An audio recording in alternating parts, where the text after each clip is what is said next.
میں بار بار ایک بات کہتا ہوں کہ امام غزالی جیسا عالم دین جس مدرسے کی چھت کے نیچے بیٹھ کر عالم بنا، اسی چھت میں، اسی کلاس میں البیرونی جیسا سائنسدان بھی پیدا ہوا ہے. نہیں آ رہی سمجھ؟ البیرونی بہت بڑا سائنسدان تھا. آج بھی البیرونی ہی کی جو ایکویشنز ہیں ان میں ایک حرف بھی تبدیلی نہیں ہوئی ہے. کرو ٹریگنومیٹری کی ساری البیرونی کی ایجاد کردہ ہیں، سب اسی کو چلا رہے ہیں اب بھی، اور چینج ہو نہیں سکتی وہ. تو ایک ہی چھت کے نیچے مسلمان سائنٹسٹ بھی پیدا ہو رہے ہیں، مسلمان ڈاکٹرز بھی پیدا ہو رہے ہیں، اور مسلمان علماء بھی پیدا ہو رہے ہیں. کیوں؟ مسلمان یہ ذمہ داری سمجھتا تھا کہ زمین کی لگام اپنے ہاتھ میں لینے کے لیے صرف مولوی بننا کافی. مسلمان یہ سمجھتا تھا کہ زمین پر حکومت کے لیے، زمین کی قیادت، حکومت کا لفظ لوگوں کو برا لگتا ہے، قیادت کہہ لو نا.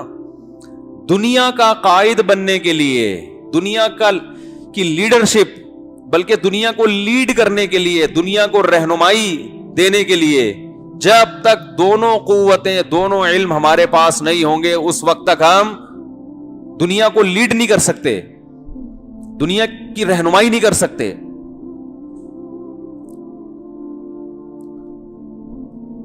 داؤد علیہ الصلاۃ والسلام، اللہ نے بنی اسرائیل میں پیغمبر بھیجے داؤد علیہ السلام.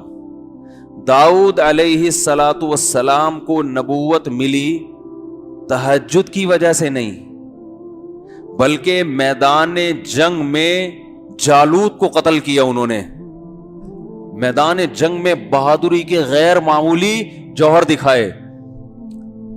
آپ کی عبادت بھی بہت. وَقَتَلَ دَاوُودُ جَالُوتَ وَآتَاهُ اللَّهُ الْمُلْكَ وَالْحِكْمَةَ. اللہ فرماتے ہیں داؤد نے جالوت کو قتل کیا اور اللہ نے آپ کو علم اور حکمت عطا فرمائی، کمانڈر بنا دیا بنی اسرائیل کا. اور پھر آپ کی کمانڈ میں لڑائی ہوئی ہے اور اللہ نے زمین کے بہت بڑے خطے پر آپ کی حکومت کو قائم کر دیا. تو داؤد علیہ السلام کے ہاتھ میں اللہ نے لوہے کو نرم کر دیا کہ زرہیں بنائیں. اسباب کے بغیر، ٹیکنالوجی کے بغیر، اگر آدم علیہ السلام کی پیدائش کا جو مقصد تھا اس کو پورا کرنا ممکن ہوتا تو اللہ داؤد علیہ السلام کے ہاتھ میں لوہے کو پگھلاتا اور انہیں حکم دیتا کہ زرہیں بناؤ اور اسلحہ بناؤ. بولو نا کیا ہو گیا؟ داؤد علیہ السلام کی حکومت قائم ہوئی، پھر سلیمان علیہ السلام کی، اور بالآخر پھر آہستہ آہستہ آہستہ آہستہ بنی اسرائیل کے ہاتھ سے دنیا نکل گئی.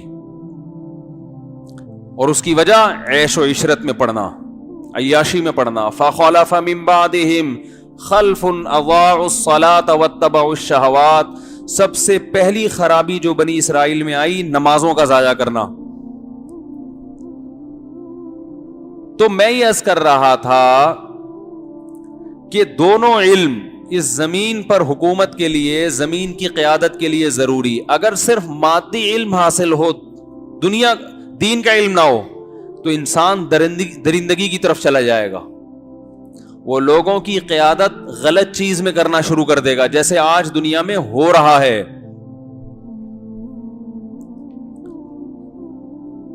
تو اللہ نے آدم علیہ السلام کو بھیجا زمین میں خلیفہ بنا کے.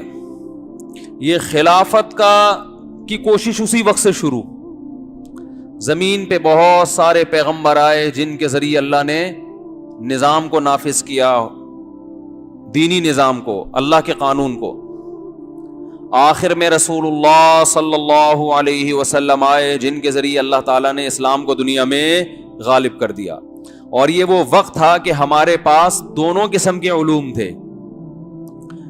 آپ کو معلوم ہونا چاہیے کہ ایک انگریز نے یہ بات لکھی ہے کہ اگر مسلمان سائنٹسٹ نہ ہوتے تو آج دنیا ترقی کی جس انتہا پہ پہنچی ہوئی ہے آج سے 500 سال کے بعد یہاں پہنچتی.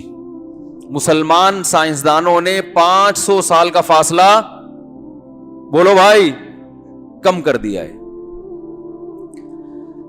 500 سال کا فاصلہ کم کر دیا مسلمان سائنسدانوں نے.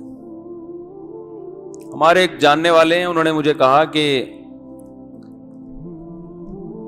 علماء جو ہے وہ اپنی ذمہ داری پوری نہیں کرتے. الجبرا کے خلاف مفتیوں کا فتویٰ ہے کہ الجبرا جائز نہیں ہے. وہ پتہ نہیں کیا کیا وہ باتیں کر رہے تھے.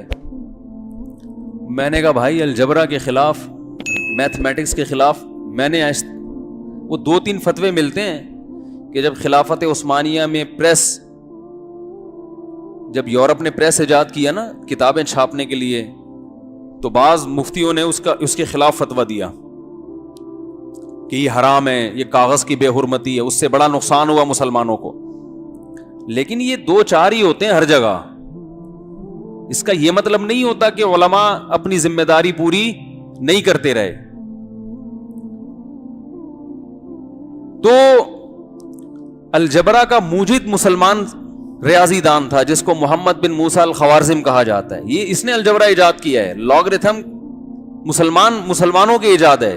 جو بڑی بڑی اماؤنٹس ہیں نا, ان کو جب آپس میں ملٹی پلائی کیا جاتا ہے تو کیلکولیٹر تو تھے نہیں. تو جب تک مسلمان اپنی ذمہ داری سمجھتا تھا کہ میرا مقصد صرف